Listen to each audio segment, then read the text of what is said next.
The report from the book Undertook takes place in Cincinnati, Ohio, in the 1860 regarding a student of science named Llewellyn Drury that had a visitation from a mysterious stranger. This strange being claimed to have formerly been a Freemason who undertook a remarkable journey into the Earth's crust and eventually into the interior itself, some 800 miles beneath the outer surface of the Earth. Unfortunately, his name was never revealed, but he made a promise with Mr. Drury to write a manuscript in which the stranger was to read to him and publish 30 years later. Requiring many sessions, the manuscript was then read aloud over a period of time. After the last reading, the manuscript was presented to Llewellyn Drury along with sealed instructions to be opened at the proper time. After the agreed-upon interval, Llewellyn uncovered the manuscript and gave it to a friend, the author John Uri Lloyd, who, after hearing his story of the visit by the mysterious man, set upon the task at hand.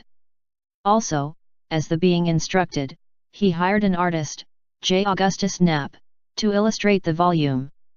According to the manuscript, the stranger who was only referenced as "I am the man" was taken into the inner earth through a cave in Kentucky during the early 19th century. His guide was a subterranean dweller who was a member of a secret society whose objective was the preservation of important knowledge or wisdom for the future enlightenment of mankind. The objective of this excursion was to learn about the Earth's inner shell, where the student was to receive advanced schooling in the mysteries of the universe. The book Undertook described this amazing descent through the caverns of the inner Earth in detail. From Chapter 15. We now approach a zone of Earth light, let us hasten on. A zone of light deep in the Earth. Incomprehensible. Incredible. I muttered, and yet as we went onward and time passed, the darkness was less intense. The barely perceptible hue became grey and somber, and then of a pearly translucence, and although I could not distinguish the outline of objects, yet I unquestionably perceived light. I am amazed. What can be the cause of this phenomenon? What is the nature of this mysterious halo that surrounds us? I held my open hand before my eyes, and perceived the darkness of my spread fingers. It is light, I shouted, it is really light. And from near and from far the echoes of that subterranean cavern answered back joyfully, it is light, it is light. I wept in joy, and threw my arms about my guide, forgetting in the ecstasy his clammy cuticle, and danced in hysterical glee and alternately laughed and cried.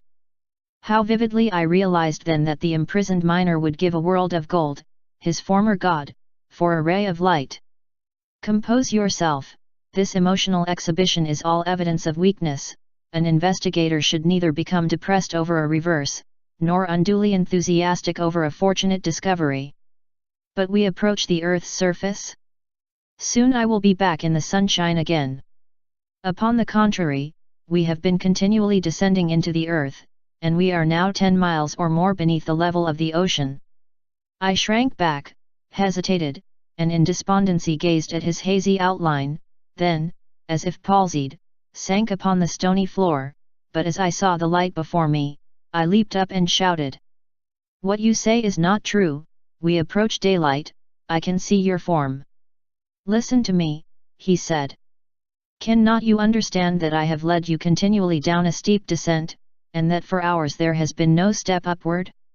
With but little exertion you have walked this distance without becoming wearied, and you could not, without great fatigue, have ascended for so long a period. You are entering a zone of inner earth light, we are in the surface, the upper edge of it. Let us hasten on, for when this cavern darkness is at an end and I will say we have nearly passed that limit, your courage will return, and then we will rest.